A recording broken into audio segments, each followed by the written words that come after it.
today I want to talk about this, not the guitar, this right here, the Gibson Headstock, known for having some structural problems. We're going to talk about what happens and how Gibson could fix it.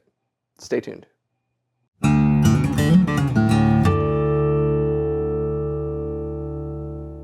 Hey, you're watching Alamo Music TV. My name is Chris McKee with Alamo Music Center in San Antonio, Texas. You can find us online at alamomusic.com. If you're new to the channel, make sure you subscribe, turn on notifications, and like our videos.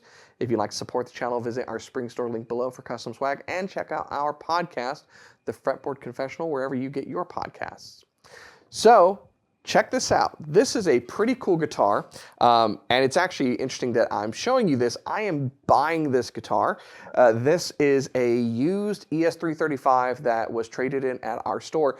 If you have followed our channel for any period of time, you know that I have kind of had my eye out for a Gibson ES335. So when this one came through, I was like, oh, good, fortuitous. I must have it.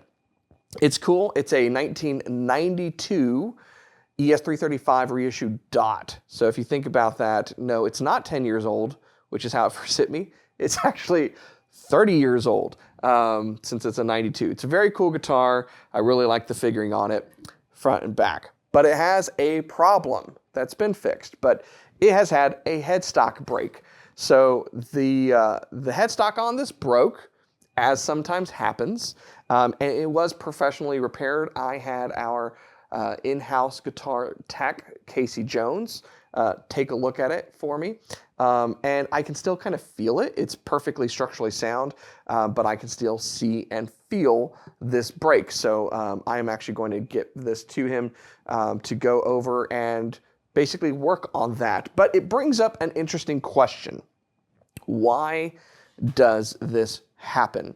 If you have played guitar for any period of time and spent time on the internet, or you've played guitar through the decades, you know that Gibson headstocks are a bit notorious for breaking, more so than the headstocks of other companies.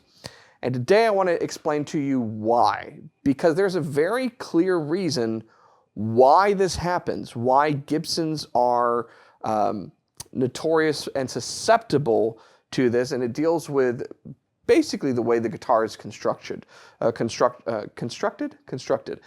the structural integrity of the headstock. Now, to illustrate this, I'm going to walk you through what happens here, and I'm going to show you some other headstocks as an illustration. So let's start with two of the most famous headstocks, and we have on one side the Gibson, and on the other side the Fender Stratocaster. These are very, very different. Let's look at the Gibson first. So the Gibson headstock is a 3-to-a-side headstock. That means you have 3 tuners on either side, and it is tilted back, as you can see here. Okay. Now this is made out of a single piece of mahogany. So they take a neck blank and they carve it into this shape. First roughly and then finer and finer until you get your neck profile, the headstock angle, and so forth. Here at the top, you also have a truss rod adjustment. This is a cover. Underneath is a pocket that's milled out for the truss rod that runs through the neck under the fingerboard and has a nut on the end of it. You can take that cover off, and in that pocket, you can put a wrench in there, and you can adjust the truss rod to adjust the relief of the neck. Now, if we compare that to the Strat, what is the same? The only thing that's the same is that it has a truss rod adjustment at the top.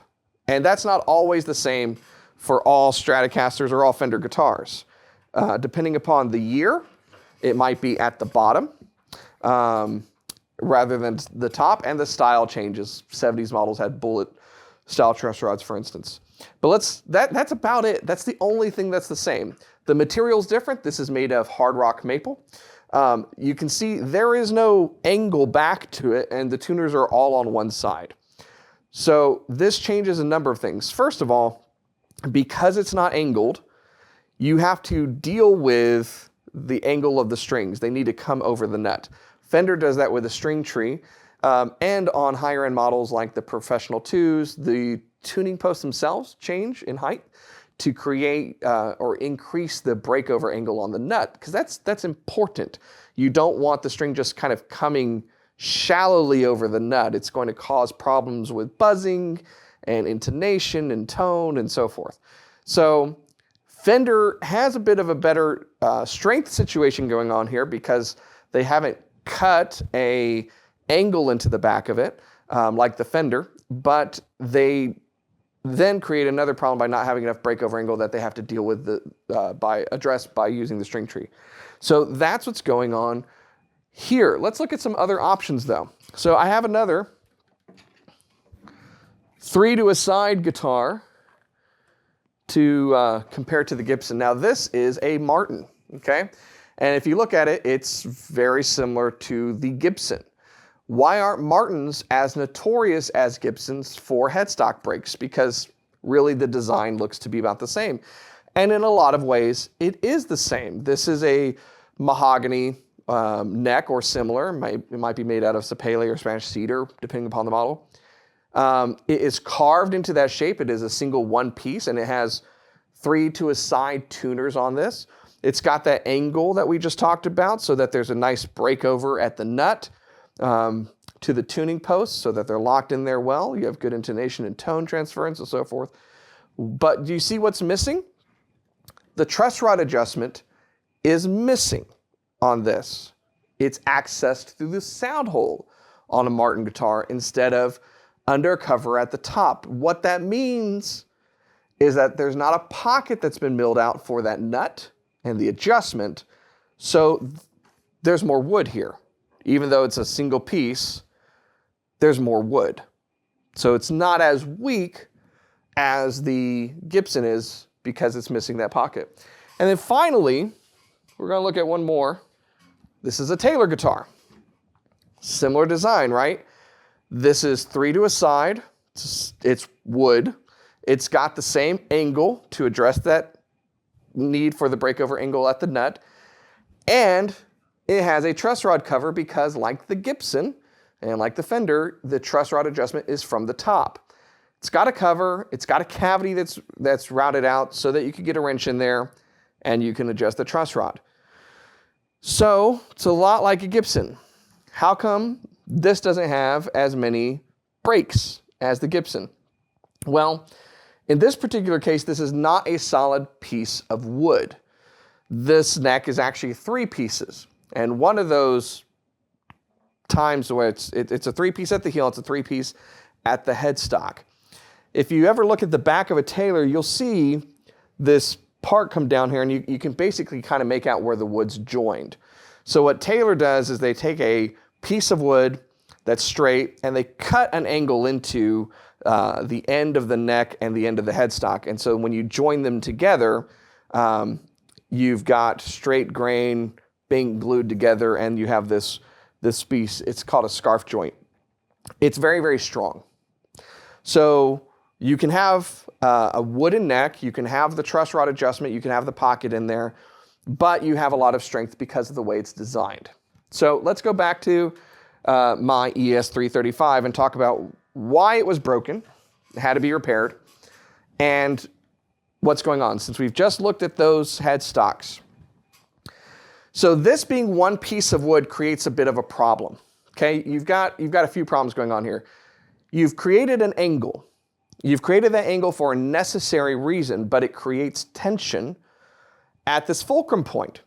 Because if you didn't know this, when a guitar is tuned up to standard pitch, on average, you have about 150 pounds of pressure, of torqued pressure that's pulling on the headstock or on the bridge of the guitar. That's how much tension is on the strings. That's a lot of built-up tension. Now, in normal everyday use, it's perfectly fine. It's stable. You can play. Your headstock's not going to pop off in the middle of a performance. But it means it's a lot of stress that's being put onto this joint. And so if additional stress is applied to this joint, it can break. And by and large, Gibson guitars are not the only ones that have headstocks broken.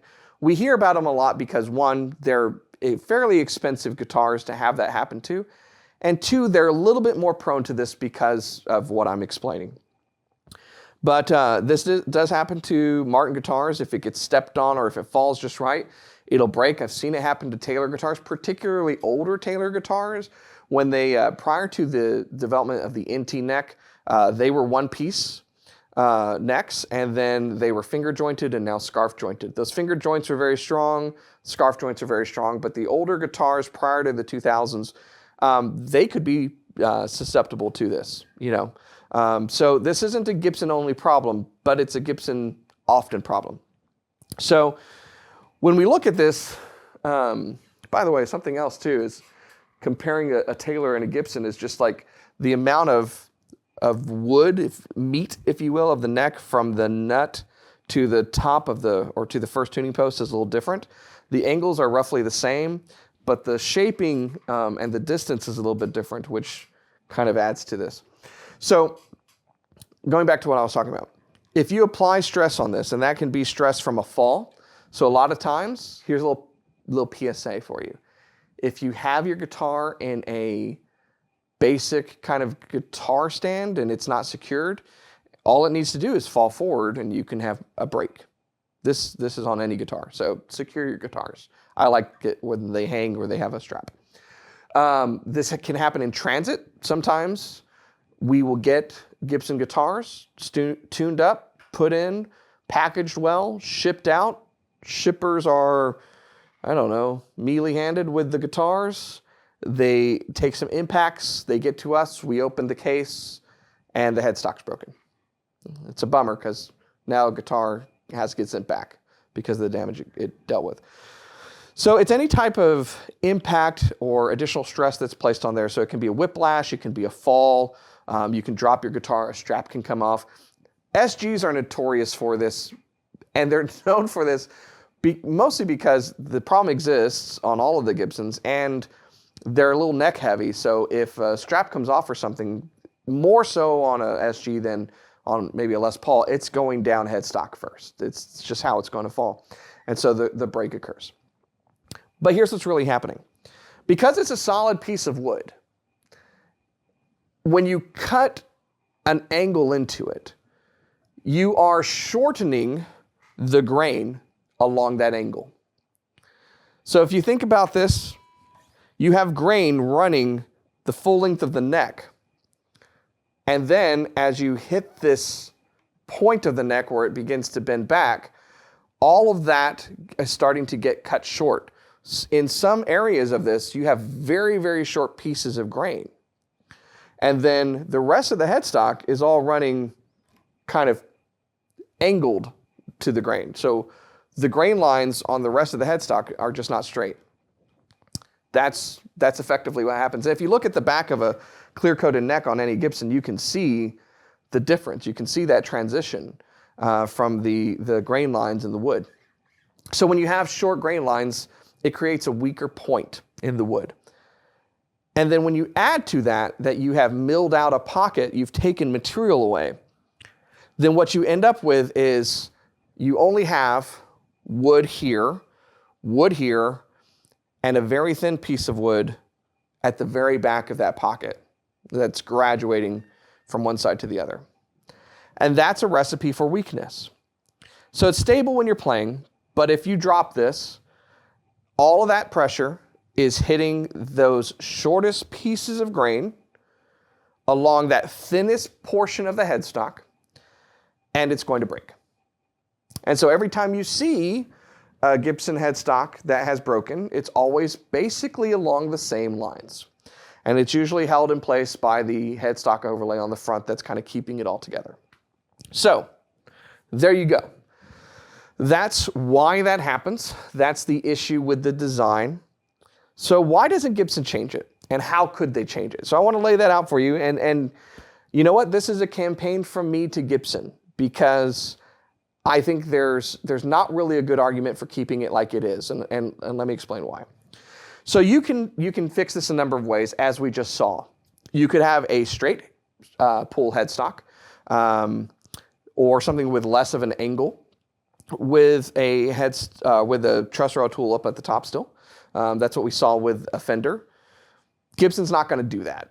They're not going to change this to be more like a Fender headstock and put all the tuners on one side. They do that on the Firebird, but let's say, a Les Paul's not going to get the headstock. They're not going to change that. It would be too jarring to the design of the guitar, okay?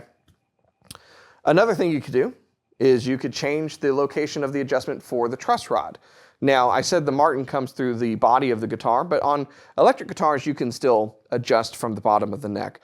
Ernie Ball guitars, Fender Elites that they no longer make anymore, they all had the truss rod tool down at the bottom. Gibson's not going to do that. Again, it would be far too jarring to the design and the aesthetic of the guitar to do that. So we're not going to change the shape of the headstock, we're not going to change the pitch of the headstock, and we're not going to change the way the truss rod's adjusted. So then what do you do? Well, Gibson already knows that this can be a problem. So in the custom shop, what they do is on some models, they've added a volute. They've basically created what looks like an ornamental carved volute on the back of the headstock that adds additional mass to this weakened area to protect it. Now, when they did that, John Mayer famously posted a photo on his Instagram and said, "Just what my guitar needs, a taint." And I'll leave that to John Mayer if that description was appropriate for how that volute looks. But it does fix the problem by adding a piece of anatomy to the back of your guitar neck. You are thickening that area with wood. You can make it look nice, and it will solve the problem. The problem with doing that, though, is inherent in two words: custom shop, right? They did it in custom shop because it's adding complexity to the build, which means it's adding time, which is additional expense. So you can't really do that across your entire line of guitars. But that's one way of fixing the problem. What I think they should do is I think they should go with a two-piece neck, like Taylor does with their three-piece neck. Lots of manufacturers have done this. In fact, the reason that Martin guitars have a volute on the back of the neck on some of the standard models, like an HD28, is because way back when, this is how Martin did it. They would take a piece of wood and they would cut it and they would create that angle and then glue them back together, and you end up with a stronger neck than you would otherwise have. Your aesthetic doesn't change except for the back of the neck, which, I mean, in my argument, the nice kind of rounded part of a scarf joint looks better than a repaired broken headstock. So, I mean, that's just my opinion. But if you do it that way, then you don't have the shortened grain. You have a very strong glue joint. You can still have your design, you still have your angle, and you can still have your truss rod adjustment in the same place, and you no longer have the breakage issues. Or certainly it would take a lot more pressure to break the headstock. So why wouldn't Gibson do this? Well, there's two potential, in a pro and con list, there's two cons. One, tradition. Those of you who are tied to the mystique and romance of a Gibson guitar from its tradition going back into the early to mid, I hate saying 1900s because I was born in the 1900s, but there you go, okay?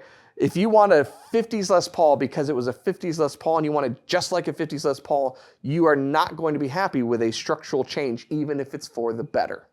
So that's one con. The other con is an increase in the complexity of manufacturing. And that's not really that big of a deal because there's a pro to offset that. So those are really your two cons. Those are your two downsides for doing this Gibson. Is some traditionalists are not going to like it, and it changes the way your necks get produced on CNC machines during production. However, here's a pro. They won't be so easy to break. Not just in the hands of consumers, but on their way to dealers or on their way to consumers when being shipped, which means you're going to get fewer breakage in your guitars, which is going to save you money on the manufacturing process. Okay, so we're offsetting part of this. The other thing too is by taking a one piece of wood that's thinner and cutting that shape into it, cutting that angle into it, you are saving on materials. You can get more necks out of a piece of mahogany by doing it this way with a scarf joint than you are going to get by carving the shape into the piece of mahogany. So you're saving money, which is offsetting the potentially short term of changing your production. Now let's deal with traditionalists. Don't do what you did in 2015. Because there are going to be people that want a guitar the way it was previously made, don't do what you did in 2015 and throw robotic tuners on every single guitar and say this is the only way you can have it. Because then people are like, no, I don't want it that way. Do this instead. The most traditional guitars get made the same way.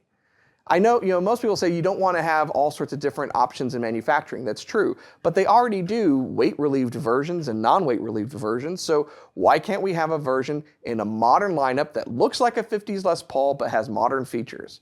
Maybe it has a scarf joint headstock and a compound radius on the fretboard and weight relief in the body, but otherwise looks like a 50s Les Paul. I think you would sell a bunch of them. And for the person that wants the traditional 50s Les Paul, you've already set up your line so that you have traditional models. And you also have the custom shop where you make reproductions. So we can have our cake and eat it too here. And at the end of the day, the reputation's improved, the guitar's improved structurally, everybody can be happy with what they want. You have fewer breakages, dealers have fewer breakages, consumers are happier, and at the end of the day, it's a better and more solid guitar. It's a win-win-win situation. And then you can send me my check in the mail. Thank you. So, in a nutshell, that's why you see these broken. Now, does it deter me from owning Gibsons? No, this will be my second one. I have a Les Paul, but I do think about it. I am very careful with my guitar, just like temperature and humidity. I'm very cautious with my Les Paul because I know it's a little bit more susceptible than my other guitars for having that particular damage done.